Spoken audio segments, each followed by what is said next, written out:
PT também nunca compreendeu a questão nacional. Eu lembro do debate na universidade fim dos anos 70, que era o seguinte: quais são as bandeiras que nós devemos levantar, abordar?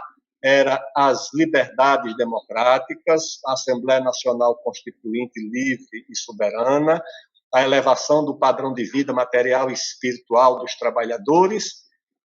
Isso era consenso. Agora, a independência nacional quebrava o pau. Isso aí era intransponível, porque havia setores que diziam que essa bandeira da independência nacional dividia a frente democrática, porque muitos do que eram contra a ditadura eram também contra a independência nacional, o que é verdade. Portanto, se queríamos derrubar a ditadura, tínhamos que nos associar também a quem era contra o Geisel pelo nacionalismo do Geisel. Isso era um debate. E o outro, que era um setor assim, radical de esquerda, dizia que era uma bandeira da burguesia. Eu dizia, o mercado de trabalho nacional não é da burguesia, é dos trabalhadores, tá certo? Sem indústria nacional não tem emprego nacional. Portanto, não é uma coisa só da burguesia nacional. É do interesse do povo, dos trabalhadores. Mas isso, na época, a questão nacional dividia. E setores do PT, tanto é que quando o PT foi formado, as palavras de ordem do PT era terra, trabalho e liberdade. A independência nacional ficou de fora, quebrou o maior pau, mas não botaram a independência nacional. Terra, trabalho e liberdade. A independência nacional dançou. Então, era uma incompreensão, e essa incompreensão não só permanece, mas agravou-se. Agravou-se na esquerda. As correntes identitárias que foram assumindo o protagonismo nos partidos de esquerda foram tangendo de lado essa questão nacional. Isso atrapalha. Ou seja, a questão, você não pode chegar nos circuitos das universidades europeias e americanas para falar de gênero, de raça, de não sei o que, e falar em independência nacional. O cara linchota de lá. Que conversa é essa aqui? Nós não estamos pagando tua passagem para você vir falar aqui em independência nacional. Nosso assunto aqui é a igualdade de raça, de gênero, e que é muito importante. Mas só é muito importante se for dentro dessa grande plataforma da luta pela soberania nacional, e uma parte da esquerda, eu acho que... Claro, como a esquerda nacionalista foi perseguida, certo? E foi mesmo, foi perseguida durante o regime militar, a esquerda se vingou disso abandonando o nacionalismo. Então, eu não vou ser mais nacionalista. E aqui me perseguiram, eu não vou ser mais nacionalista.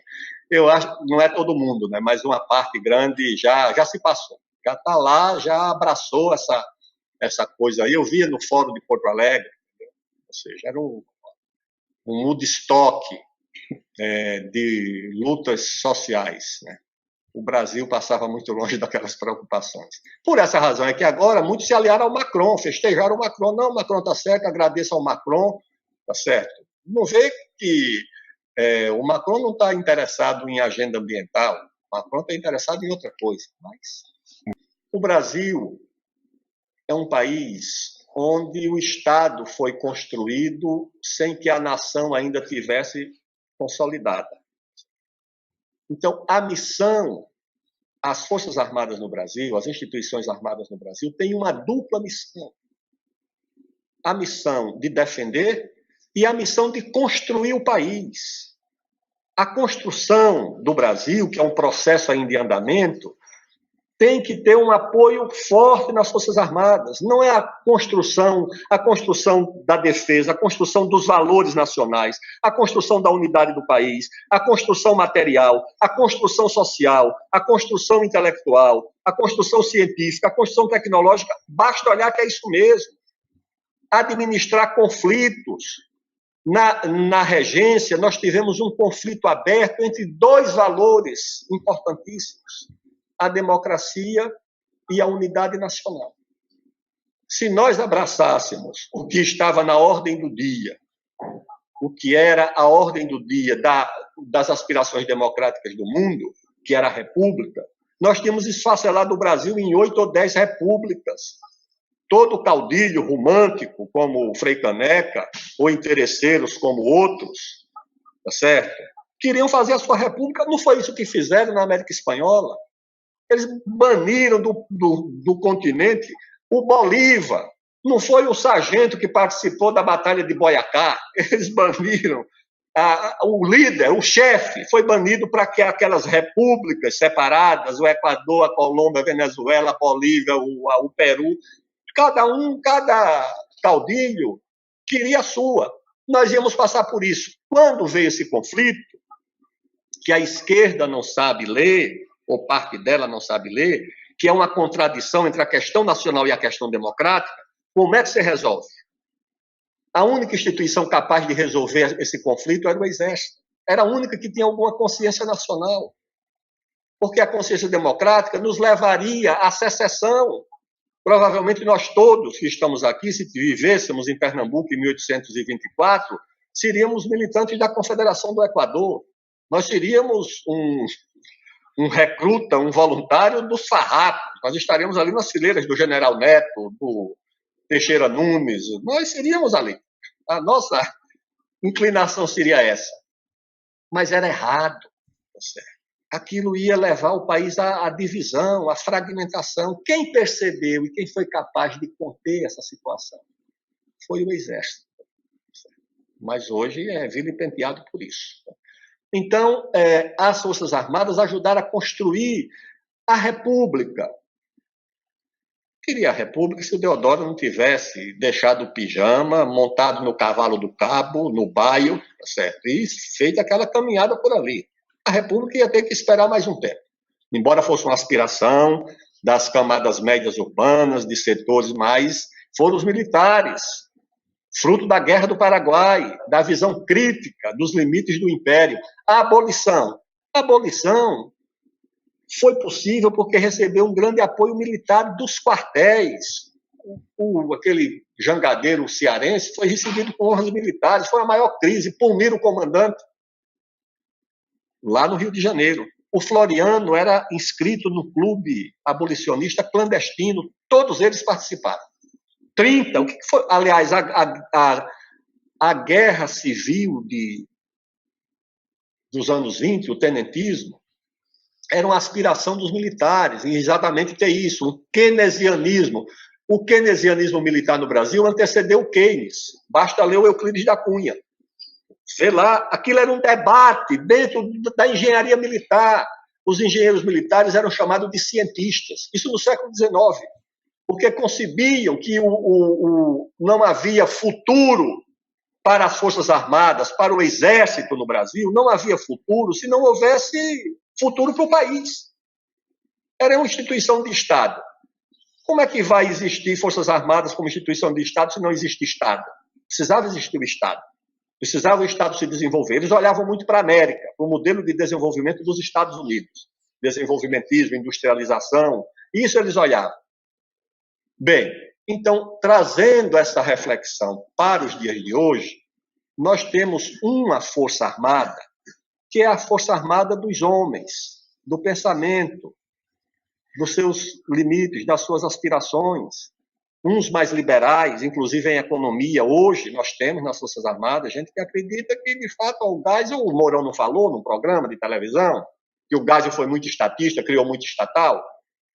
Isso, o Mourão, general de Exército, hoje vice-presidente da República, falou isso, ou seja, uma visão crítica do Geisel. Eu acho que há outros que têm essa visão crítica, são mais liberais. Mas há uma outra instituição armada que é perene.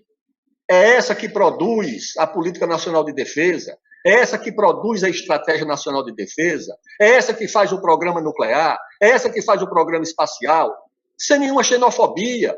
O ITA foi criado por um brigadeiro visionário e patriota que foi buscar nos Estados Unidos. O primeiro reitor do ITA é um americano. Aliás, depois acho que teve mais um ou dois americanos reitores. Não tem nada de xenofobia. É cooperar com o mundo inteiro dentro do interesse nacional. Então, essa Força Armada, que fez o ITA, que fez a Embraer, que fez o programa nuclear, que fez o programa espacial, que lutou no Paraguai, que lutou na Segunda Guerra, que fez os dois primeiros computadores, o Patinho Feio, o Cisne Branco, essas Forças Armadas estão aí também. Essa memória está aí.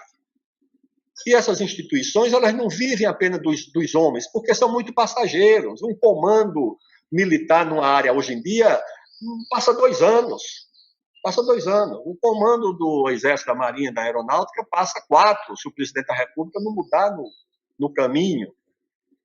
O que protege essa instituição é a sua memória, é a sua história. É você olhar para trás, como eu disse aqui no programa passado, e você vê um Floriano, você vê um Deodoro, você vê um Caxias, você vê um Almirante Álvaro Alberto, você vê um Otto, um Almirante Otto, você vê um Brigadeiro Cassimiro Montenegro, você vê um Osório, você vê essa gente, que é diferente do Ministério Público. Você olha e vê o Delanhol. É o quê? Delanhol. Então, o que é isso? Não, isso, sinceramente, com todo respeito, mas isso não é instituição de Estado, certo?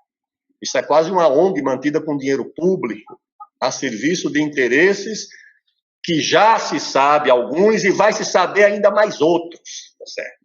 Essa gente operando abertamente nos Estados Unidos como se fosse um Estado paralelo, ilegalmente, porque nenhum governo deveria ter permitido isso, nem o seu Fernando Henrique, nem o governo do seu Lula, nem da dona Dilma, deveriam ter permitido acordos celebrados por Ministério Público. Quem celebra acordo é Estado. Só o Estado brasileiro pode celebrar, e é via o Itamaraty. Nem o Ministério tem essa prerrogativa.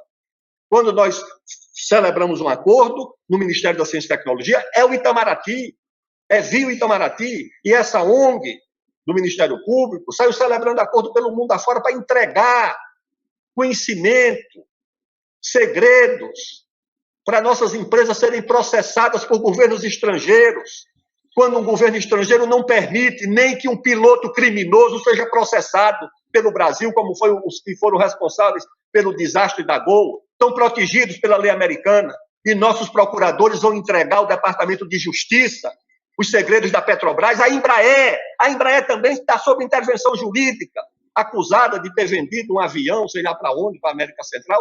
Está lá a presença do Estado americano fiscalizando com esse Ministério Público, é com essa gente. Então não vamos misturar isso. Aliás, o que surpreende é que alguns militares endeusem e acham que essa gente prestou algum serviço ao Brasil. O combate à corrupção é necessário e é importante, certo? Mas o combate à corrupção para essa gente foi um escudo para fazer coisas que Deus nos livre.